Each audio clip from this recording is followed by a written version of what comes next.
in as young as 4 years old, and it's one of the sports actually you can move all your muscles, you can build your endurance, and with very minimal risk of injury.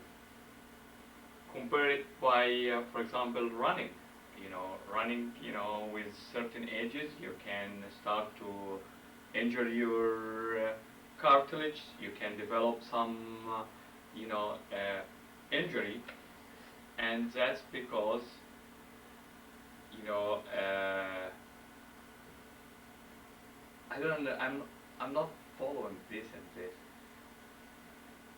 After you make eye contact. 5 seconds. Oh. So we put it down. All right. Okay. So you can teach your children as young as 4 years old how to swim. There are four kinds of swimming. I would prefer that you teach all of them, and also I recommend that you don't teach your children how to swim by yourself. It's very important to send them to the swimming school because you need them to have a fun experience. You don't want to teach them that it's a task. You want them to have fun, and competition is something very important in the teaching process, and also to develop the fun. Uh, Swimming is safe if it's not in the Florida's beaches where the hungry shark is eagerly waiting for you.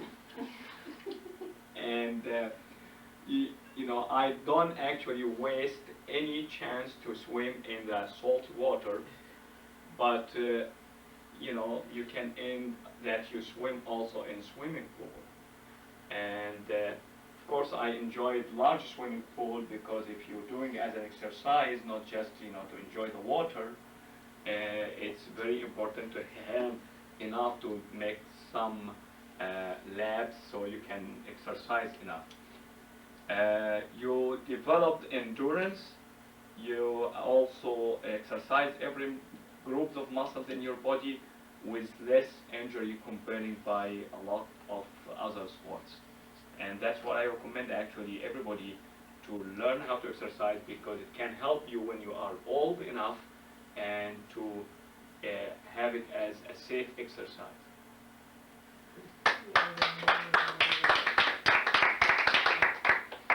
Sorry that was confusing on the hands. We talked about that. Sorry. No. How did you feel went? How did you feel went? Not good. What do you mean? What? How was it hard for you to get eye contact? No? No, I didn't think so. You did that really well and real smooth. Okay, whenever you're ready. I want to talk to you today about something few people know about me, and also at the same time, it's something which is one of the most memorable experience in my life. The subject what I'm going to talk about it is how I met my wife. This is actually, it was very interesting. I was working in Saudi Arabia as a neurosurgeon, and I was going through divorce from my first wife, and I was coming here in the United States to attend the CNS meeting as I'm a member of the CNS, and also I kept that I always come to the United States twice per year to attend CNS and ANS. As you noticed, I used abbreviation, and to make all of you what is ANS and what is CNS, but that's American way. That's I want you to leave you with that thinking. What's ANS? Yeah. So I came here and I was not thinking at all of meet somebody or marry them. I'm coming for a scientific meeting in actually a vacation for about 4 days. And while I'm here, I used to have a brother living here, and my mother asked me, please, I have to get in touch, and with some people to find for him a wife. So I have a friend who has a travel agent. So I called him and I said, I'm here for 4 days, and as an older brother for my brother, do you know any Egyptian families living here or Arab ethnic, and they have a lady can meet my brother and they can marry? And the guy surprised me that, actually I will look, but I have something good for you. I know that you're going through divorce, and I have somebody is very fit for you. And I said, I don't have time for that. I'm here for 4 days. I'm going back, where is my job is waiting for me, and I'm not thinking about that. And he just asked me, please, I want you just to call her, and that's all what it will need. Maybe something will happen in the future. So I said, maybe he just need her to feel good about herself. Okay. And he made like a 3-party call, and I met her over the phone, and I said, really, I'm here only for 1 day. I finished my meeting in Chicago, and I was in Cincinnati, and she was living in Dayton, and I said, I don't think, there will be any chance to meet this time, but, maybe in the future. And the guy insists that, if we are very near to each other, why we cannot meet? About 50 miles only away. That's in his consideration, we are very near. So I decided, yeah, I know Dayton, I know Dennis restaurant in Dayton. And she said, okay, she can meet me there. And I went and I met her, and we spent about 2 hours together in the Dennis restaurant, where she actually told me everything about her life story in these 2 hours. I felt, this is a decent woman telling me everything, and she doesn't know anything about me. And after she told me all, her life story, she ended that she know that, nobody will marry the woman with 5 children, and nobody will, for example, take 5 children and spend on them and invest on them, and I'm a neurosurgeon, and she can find to me, one of her actually friends, I can marry them. And that captured my heart, and I started to tell her why. I mean, maybe it will work, but, I know that our time is very short and I have to go back, but I will give you 2 phone numbers that you can contact them if you need to know more information, and you can get back to me within a few days. I said I can stay for a few days. So I gave her the 2 phone number of my ex-wives, and I said, this is the 2 number, you can call them, you can get any information you need to know about me. And, she had, the courage to call my American ex-wife, and she called her. She spent about 6 hours with her over the phone, and I left to spend 2 days in Houston, visiting the Anderson Cancer Institute. And when I came back, I discovered that, she said that she's ready to marry in this weekend, and do I mind, that we can get married before I go back to Saudi Arabia? And I said, why not? And we got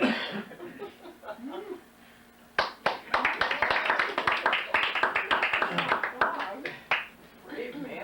to present for you the prosthetic disc nucleus of Ray Medica, and I will try to cover that subject within the time limits.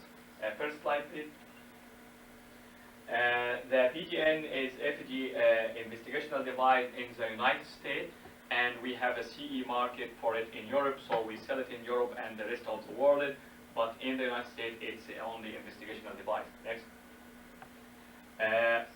It's intended to be a pair of implant designed to replace lumbar disc nucleus both structurally and functionally. The hydrogel pellets contained in flexible, inelastic woven polyethylene jacket. Next. The hydrogel core actually formed from polyacrylonitrile, polyacrylamide multi-block copolymer. It absorbs 80% of the water at full hydration and can absorb energy and increase disc height. Next. The woven jacket, it's made from polyethylene fiber. It constrains the hydrogel core to 79% of full hydration and allow the device to function independent of the angles. Next. Inside the pellet, there is a radiographic, there is a platinum iridium wire for radiographic visualization. As you can see here, it can be visualized easy by the X-ray. Next. The inventor of the prosthetic disc nucleus is Dr. Charles Ray, who invented before the first threaded fusion cages, and he was not happy that fusion will help the old problem of degenerative disc disease people, and he found actually that it's been abused, and he wants to help those have mild to moderate degenerative disc disease. So he worked hard over 14 years to invent something to help the disc functionally and structure. Next. The prosthetic disc nucleus worked actually by the same theory of expansion and lifting and diurnal load variation. So it mimics the cyclic swelling shrinkage with normal diurnal load variation, and it has ability for 15 to 20% expansion with power of lifting for 700 Newton per 1 to 2 square millimeter. Next. We did all kinds of tests before we get to clinical trial. So we have test standard by the ISO and the FDA and good laboratory practice. Next. Here is, I'm going fast through this slide, just to let you, all of you, know how actually we were sophisticated about the safety before we went to the clinical trial to reassure everybody. So for the hemolysis, it was non-hemolytic. Cytotoxicity for mouse cells was non-cytotoxic. For material-mediated pyrogenicity was non-pyrogenic. For sensitization in the guinea pig, it was non-sensitizing. Intracutaneous reactivity, it was non-irritating, non-toxic. Acute systemic toxicity was non-toxic. Chronic systemic toxicity was non-toxic. Muscle implant in the rabbit was slightly irritant. Next. For genotoxicity, it was non-genotoxic. And for genotoxicity in the mouse, also it was non-genotoxic. Genotoxicity for ants, it was non-mutagenic. And the carcinogenicity done in Harvard for more than 1 year, it was non-carcinogenic. Next. We did also 1 year disc nucleus implant in dogs. We implanted 12 dogs with BDN, and toxicological effects were evaluated with regard to soft tissue local irritation, systemic immune stimulation, local adverse or toxic skeletal changes, and all of them there was no adverse or toxicological changes associated with the implementation of the BDN in the dog. Next. Fatigue test, we loaded between 200 Newton to 800 Newton per device at 4 Hertz and hydrated that in Ringer solution at 37 degrees centigrade for 50 million cycles. We test for acrylonitrile and acrylamide monomers, and both of them at or below detectable levels of 95 billion per particles and 25 billion per particle respectively. Evaluated also polyethylene particle count, size, and shape via filtration and polarizing light microscopy. There was no biological significant particles are generated. Next. We did also long-term dog study for the end-of-death changes, and we did human cadaver study. On your previous slide, can you go back to that? Yes, please. Why did you use those particular dimensions for your testing? Which one? For the fatigue testing. the 50 million cycle. Yeah. We've been asked actually by the FDA to have only 10 million cycle, but we extended that to see how much actually our devices will work for how many years in the human being. And those 50 million cycles represent about from 35 to 40 years in the human being. So we looked, even further than what was the requirement by the FDA requirement. It was for our, own security and to feel how comfortable with the device for any, fatigue test. Next. We did human cadaver study for extrusion migration, mechanical properties, sizing, surgical consideration. Next. And first test, we loaded stepwise to 6,000 Newton and examined for jacket or seal failure, and device survived extreme loading. Next.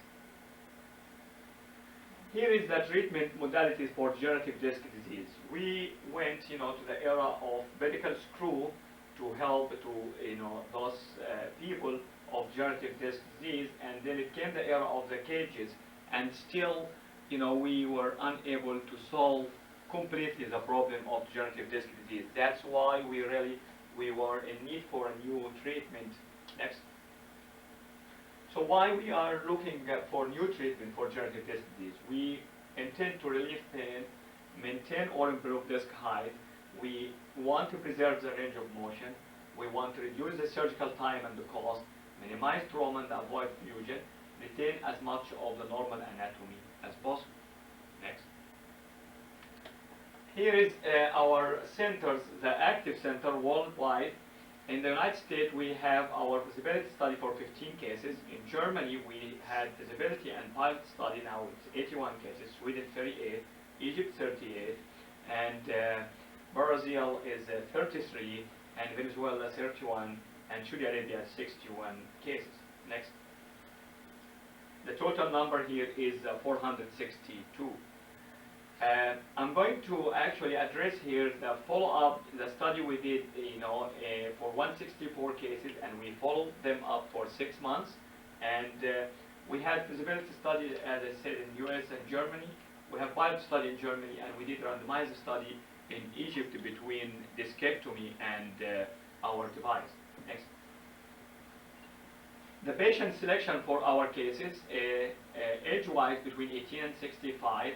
And here, as this picture shows us, it's not every case of the back pain in degenerative disc disease. It's symptomatic severe back pain affecting the life of the patient with or without leg pain. Next. Also, we have to confirm that with the MRI, and as we can see, we have degenerative disc disease with or without herniation, and also the patient has to be failed conservative management for at least 6 months, and as I said, the back pain will be severe enough to compromise the life of the patient. Next. You have about 1 more minute left. Just 1 more minute left. Say that again, please. You have about 1 more minute left. Oh, 1 more. 1 more minute. Oops. Okay, our exclusion criteria, we have a list of exclusion here. I will go through spondylolysis and incompetent annulus. When I say incompetent annulus, it means that, the contour of the annulus, not just from the herniated part, in front to that, the annulus has to be intact. Next.